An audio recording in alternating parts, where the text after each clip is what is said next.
Bienvenue à toi dans cette nouvelle vidéo de la chaîne YouTube spéciale coach sportif. C'est Alex et aujourd'hui on va regarder dans cette vidéo comment se lancer dans un club comme Basic Fit et surtout comment utiliser le bon système pour ne pas se faire piéger par ce fameux plafond de verre. J'ai nommé cette vidéo système hybride chez Basic Fit puisque très souvent sur internet on entend le fameux « ouais mais quand on se lance en présentiel il y a un plafond de verre ». Alors on va regarder tout ça ensemble au travers de 3 points. Le premier point, c'est de regarder déjà qu'est-ce qu'il faut analyser avant de se lancer en présentiel dans un club ou chez Basic Fit. En deuxième point, on va regarder les compétences à avoir pour développer son activité. Et en troisième point, on va regarder ce fameux système qui permet d'éviter le plafond de verre. Alors, qui je suis pour parler de ce système-là? Je m'appelle Alexandre, je suis personal trainer maintenant depuis une dizaine d'années. Moi, je me suis plutôt spécialisé dans l'accompagnement de transformation physique des entrepreneurs. Et en parallèle de ça, j'ai implanté une 50aine d'équipes dans des clubs de fitness comme Basic Fit. Alors, pour démarrer, on va regarder qu'est-ce qu'il faut avant de se lancer chez Basic Fit et vous allez venir avec moi dans le salon. Alors, quand on se lance en tant que personal trainer, comment on sait quel club choisir? Alors, il y a plusieurs choses à vérifier quand on se lance en tant que personal trainer. D'abord, c'est l'emplacement du club. Il y a des clubs qui peuvent être dans des grosses villes, très souvent c'est le plus convoité, et il y a des clubs qui sont dans des plus petites villes ou moyennes villes. Moi, je conseille absolument de se cibler sur ces clubs-là parce qu'il y a moins de concurrence sur le personal training et il y a un gros vivier de clients sur l'ensemble de ces clubs. Maintenant, il n'y a pas que l'emplacement du club qu'il faut regarder parce que Basic Fit, quand ils s'implantent, en général, ils font une étude de marché au préalable. Ce qu'il faut regarder, c'est un petit peu les emplacements des machines dans le club, voir les différents espaces. Est-ce que le club il est propre, est-ce que il est bien tenu, etc. Ça c'est important. Et le dernier point à regarder, c'est la fréquentation du club. Est-ce que le club est implanté dans une zone où les clients sont de bons clients pour coacher? Si vous coachez par exemple dans des zones style cité et compagnie, c'est sûr que ça sera plus compliqué à se développer. Mais si on est dans une ville relativement correcte, il n'y a aucun souci sur l'emplacement du club. D'accord. Selon toi, quel est le modèle économique du club? Alors, il y a plusieurs modèles économiques sur les clubs Basic Fit. Aujourd'hui, il y a d'abord le premier modèle, c'est le modèle avec le head trainer. Comment ça se passe? En fait, il y a une personne qui s'occupe de gérer le club et qui accompagne les coachs sportifs à réussir dans leur activité. Maintenant, je ne suis pas dans la peau de tous les head trainers et donc il y a plein de modèles qui sont complètement différents et des prises en charge complètement différentes. S'il n'y a pas de head trainer sur le club, ça veut dire qu'à ce moment-là, tu signes en direct avec Basic Fit et il te suffit juste d'aller sur le club, de demander ok, est-ce que je peux rencontrer quelqu'un pour postuler sur le club? Et à ce moment-là, Basic Fit te met en relation avec le service partenaire de chez eux. Est-ce que c'est bien de démarrer en club? Alors pour moi, démarrer en club, c'est le modèle économique le plus rapide quand on est indépendant. Pourquoi? Parce qu'on a déjà des clients qui sont dans la salle. En général, on a au moins 2000 adhérents par salle, ce qui reste quand même assez important quand on débute. Quand on est sur les grosses villes, on peut tomber sur des clubs à 6, 7, 8000 adhérents, donc ça reste quand même des grosses usines à clients. Il faut savoir qu'en plus, sur ces clubs-là, il y a 10 à 11% des clients qui veulent faire du personal training. Donc quand on se lance, il y a juste à aller voir les gens pour récolter en fait des nouveaux clients. Autre point intéressant, Basic Fit propose une visibilité dans le club via les écrans, les applications, donc ça permet de nous mettre vraiment en avant. Et donc voilà pourquoi je trouve que démarrer en club, alors que ce soit Basic Fit ou peut-être d'autres structures, c'est le modèle le plus rapide pour se lancer. Mais on voit beaucoup sur Internet que c'est difficile de prendre en charge plus de 30 clients en club sans être débordé. Qu'est-ce que tu en penses? Alors j'en pense que c'est vrai qu'on entend beaucoup ça sur Internet. C'est souvent les coachs online qui sont en train de dire que leur modèle c'est le plus efficace, c'est là où on peut atteindre le plus de clients. Moi je trouve que c'est complètement faux. Aujourd'hui, même si on est en présentiel, on peut tout à fait casser ce plafond de verre et monter très rapidement avec de nombreux clients. Maintenant, c'est sûr qu'il faut des compétences et des process et on va regarder ça juste après dans la vidéo. Ok. Maintenant qu'on a vu exactement les points à regarder quand on se développe dans un club Basic Fit ou qu'on a envie en tout cas de l'intégrer, on voit beaucoup sur Internet que c'est difficile de prendre en charge. Alors le seuil pour moi c'est à peu près 30 clients dans un club Basic Fit sans être débordé. Pour moi c'est vraiment la problématique qu'on va soulever aujourd'hui Et juste avant de traiter cette problématique avec le deuxième point qui sont les compétences, n'hésite pas à t'abonner, à liker et à commenter cette vidéo, ça m'aidera. Alors pour enchaîner directement, les compétences à avoir pour moi sont celles-ci, elles sont vraiment dans le sens pour moi logique.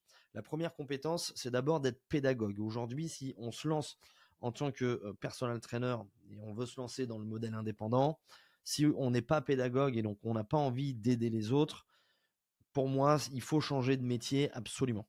C'est une des qualités pédagogue, je mettrais même en plus le côté passion. Le deuxième point important, c'est d'être volontaire.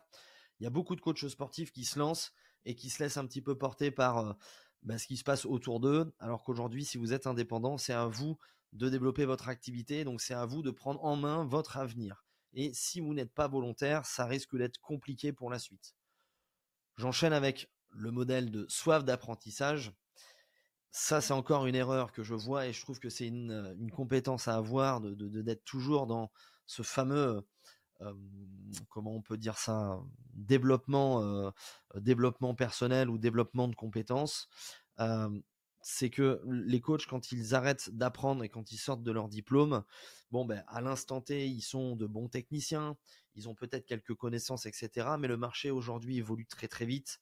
Il y a beaucoup d'acteurs qui arrivent sur le marché et si on n'est pas au courant des tendances qui se passent, des nouvelles méthodes, je trouve qu'on se met très rapidement de côté.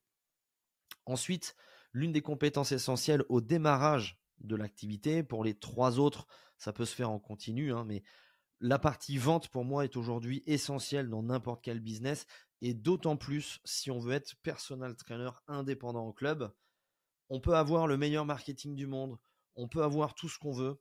Si vous ne savez pas vendre, vous ne savez pas vous présenter à quelqu'un et vous n'arrivez pas à trouver vos premiers clients, il faut arrêter d'être indépendant et plutôt se retrouver en tant que coach salarié ou à ce moment-là se reconvertir dans un métier en plutôt en salarié. Mais c'est vraiment la notion la plus importante. Une fois qu'on arrive à vendre quelque part, si on veut grossir, ça restera qu'une notion de marketing. Et je mettrai même plus de délivrabilité derrière pour que tes clients, ça se passe bien. Mais le marketing va être à un moment donné des notions importantes. Si vous voulez vendre plus, il faut être plus visible. Et aujourd'hui, le levier hyper intéressant, au-delà de la salle de sport avec le nombre d'adhérents qu'il y a dedans, c'est le marketing et les réseaux sociaux.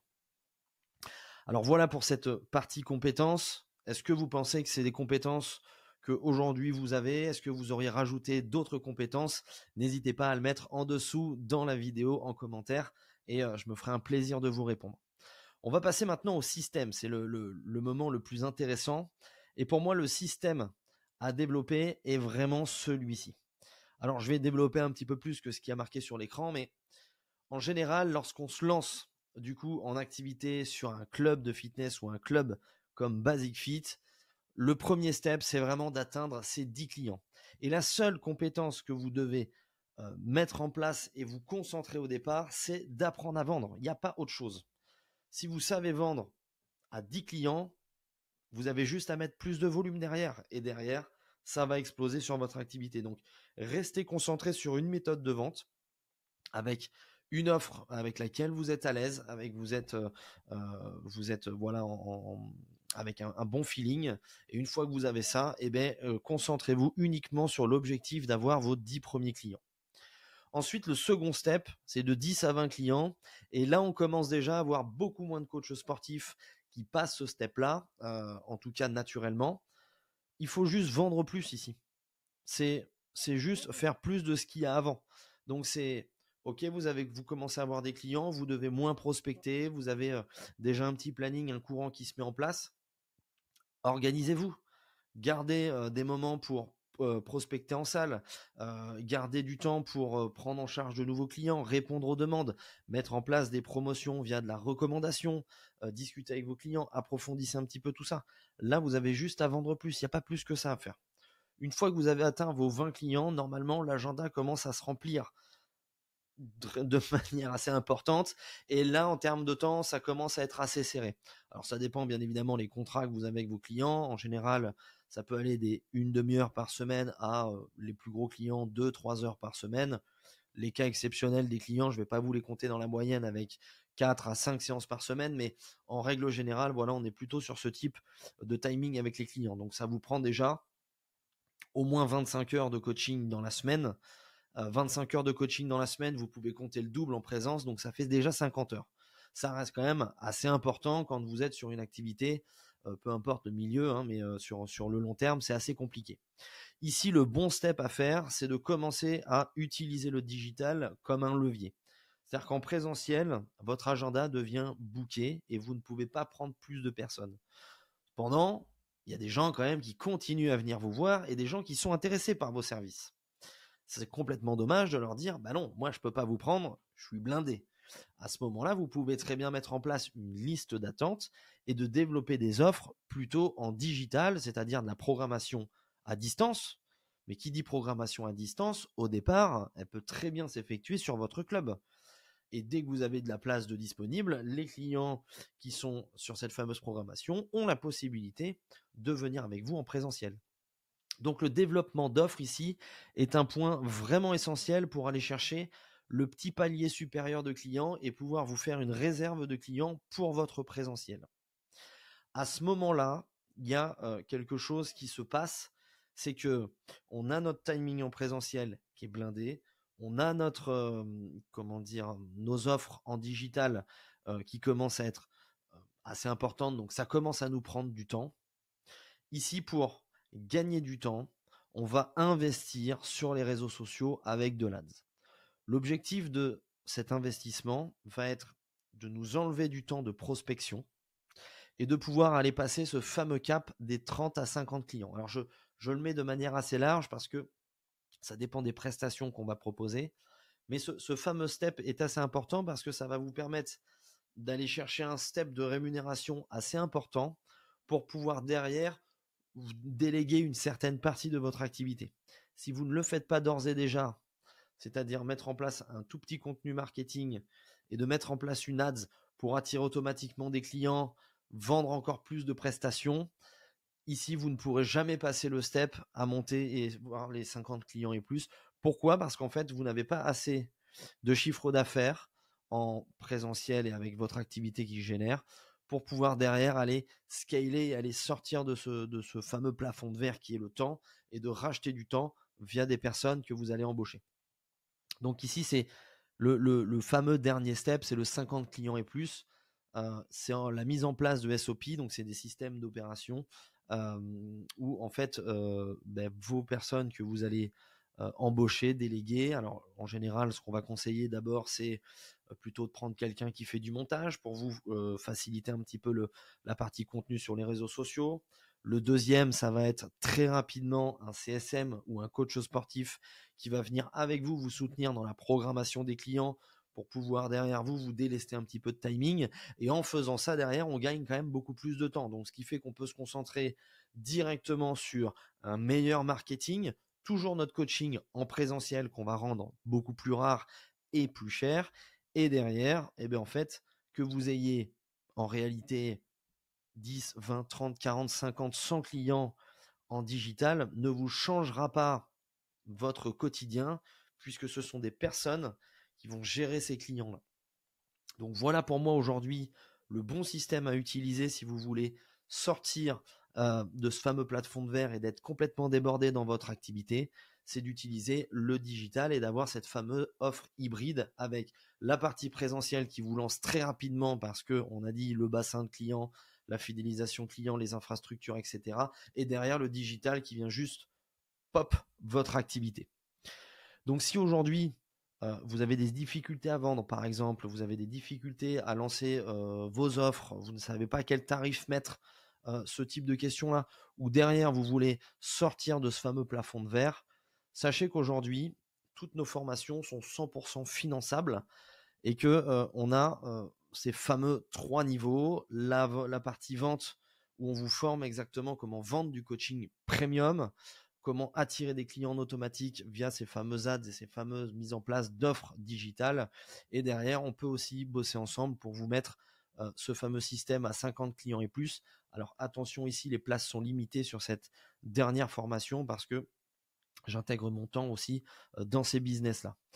Si vous souhaitez savoir un petit peu plus sur tout ce questionnement-là, n'hésitez pas à prendre un rendez-vous avec moi, c'est complètement offert. L'objectif, c'est d'analyser un petit peu votre activité, de vous orienter vers la solution qui vous conviendra le mieux. Et moi, je vous dis à très vite pour une prochaine vidéo. Ciao, ciao.